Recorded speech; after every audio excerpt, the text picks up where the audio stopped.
Olá, meus caros estudantes. O nosso encontro de hoje em Geografia se dá por conta de um tema muito relevante, a industrialização e a organização de produção. Toyotismo, ele vai a contraposto do que nós já trabalhamos anteriormente.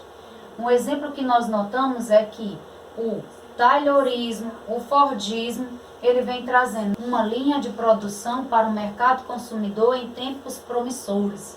E o Toyotismo, ele vai no intermédio de uma transição de mercado, que é onde, antecedendo o Toyotismo, nós viremos vivenciar um período chamado produção flexível. Seria esta que vem trazendo como linha produtiva o neoliberalismo, o desemprego estrutural, e o mercado controlado. O Toyotismo aqui trazemos as fábricas japonesas, como a própria década diz, 1950. É o período na qual o Japão está vivendo um período pós-guerra. Perda de muito operário, a sociedade japonesa está em caos financeiro. Então, tudo que está de negativo assolando as fábricas, eles têm que se erguer, ter um processo de resiliência para as suas unidades fabris, ter um modelo flexível de produção e a partir daí investir também no operário.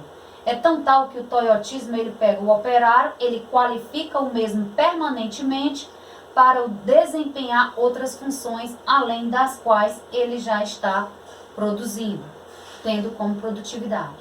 O estoque deste processo do Toyotismo é mínimo, porque ele tem que focar no produzir e vender. Jamais, posteriormente uma guerra, um país pode produzir para estocar.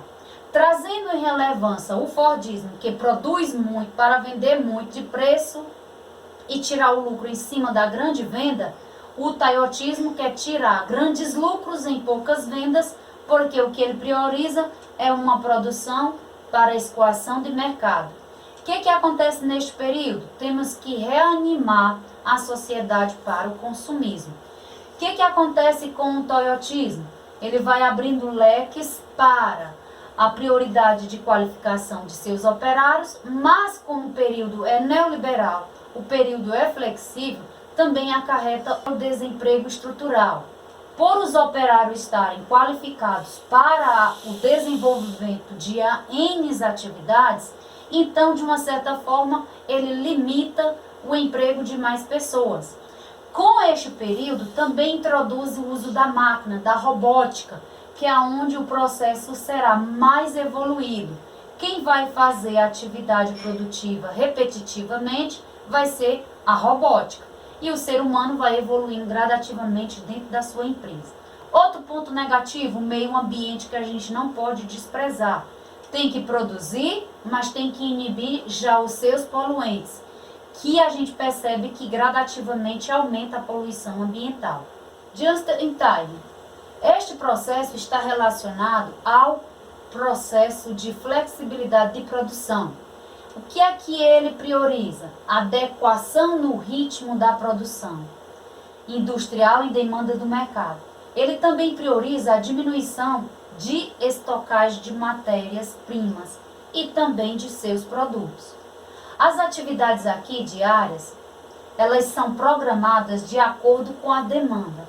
É aonde surge, galera, uma coisa muito peculiar do Toyotismo, que é fazer enquetes, pesquisas, o que o consumidor deseja, para que produza direcionado a um público. Por isso que de 4 em 4 anos a gente vê uma alteração nestas empresas. O capital de reprodução, ele está num foco, que é o sistema financeiro da empresa e também do período. Fordismo e Toyotismo. Trazendo para uma sintetização do que aprendemos, é notório que o mesmo modelo, produção, processo de trabalho e controle de qualidade são peculiarmente diferenciados. Exemplo, o modelo Fordismo, na sua produção, ele foca a grande escala. O modelo Toyotismo, ele foca em estoques mínimos. produzir para vender. O processo de trabalho do Fordismo é a linha de montagem, tempo, relógio, rapidez, muita produção, especialização dos seus operários. O processo de trabalho do Toyotismo é ilhas de produções, será a equipe qualificada, especializada e pensando gradativamente na evolução de mercado. Controle de qualidade.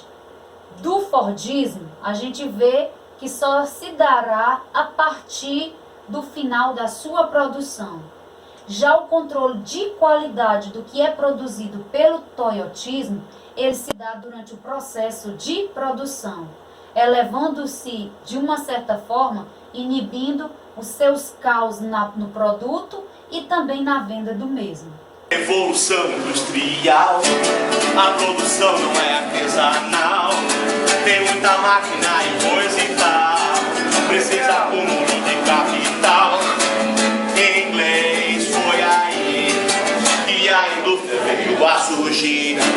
Na Inglaterra tem muito carvão, e o comércio do mar é bom, a burguesia tem dinheirão, e no poder tem participação. O campo se secou e a cidade até se derrubou. Assim que começou essa exploração, trabalho de montão pra ganhar no tostão. Vai comigo no começo, que é revolução industrial. A produção não é artesanal, tem muita máquina e coisa e tal, precisa de capital. Inglês foi aí que a indústria... Aqui temos estratégias de controle de mercado. E uma das estratégias de controle de mercado é notório que a partir da década de 90 ela se expandiu de forma assim explícita no planeta Terra, que é as transnacionais. Aqui temos as estratégias de controle de mercado. O exemplo é as transnacionais. A partir da década de 90 é notório que o mundo está globalizado. E estas empresas, elas são ricas, controladoras de mercado, consumidores, e que ela expande suas produções através de suas filiais. Um exemplo de grandeza é o uso avançado de tecnologia. O exemplo que trazemos aqui é a próxima imagem. E o que seriam as transnacionais? Pronto! Nem sempre se viu tantos carros na rua. Houve um tempo em que os automóveis eram artigos de luxo, mas tudo mudou com o surgimento da linha de montagem, 100 anos atrás. A produção de um carro ficou 75% mais rápida e muito mais barata. Desde então, a indústria se transformou. E nossas vidas também. Os produtos industriais ficaram cada vez mais acessíveis. E comprar um carro deixou de ser privilégio de poucos. A tecnologia acelerou e o mundo se conectou. Desenvolvimento que mudou o mercado, assim como a relação entre as empresas em vários locais do Brasil e do mundo. Ninguém mais trabalha sozinho. O novo cenário é de parcerias entre as organizações. Bom para a indústria e bom para o consumidor, que, aliás, ficou bem mais exigente. Para atender às novas demandas, as empresas se uniram e passaram a dividir as etapas do seu processo produtivo, contratando outras empresas qualificadas para atividades específicas. Por exemplo, uma empresa faz o produto e a outra leva até o seu destino final. Ou uma empresa investe e a outra realiza pesquisas inovadoras. Ou ainda, uma empresa cria o projeto e várias outras produzem. Isso significa mais pessoas trabalhando juntas no mesmo processo. Cada vez mais empresas firmam contratos de prestação de serviços ou fornecimento de bens especializados. Já se foi o tempo em que a empresa automotiva produzia tudo sozinha, do parafuso ao motor. Hoje, as grandes fabricantes projetam e montam os carros, e são as indústrias parceiras que fabricam os componentes necessários. Tudo acontece ao mesmo tempo, até, finalmente, os itens serem reunidos na linha de montagem. Essa é uma realidade mundial e o Brasil não foge à regra. A união entre empresas gera mais empregos, qualidade dos produtos finais e redução de custos de produção. Isso porque cada etapa conta com especialistas capacitados e preparados. E o mesmo acontece com vários outros produtos, hoje tão comuns no nosso dia a dia. Cada um faz o que sabe fazer bem e, no final, todos saem ganhando. Isso é parceria.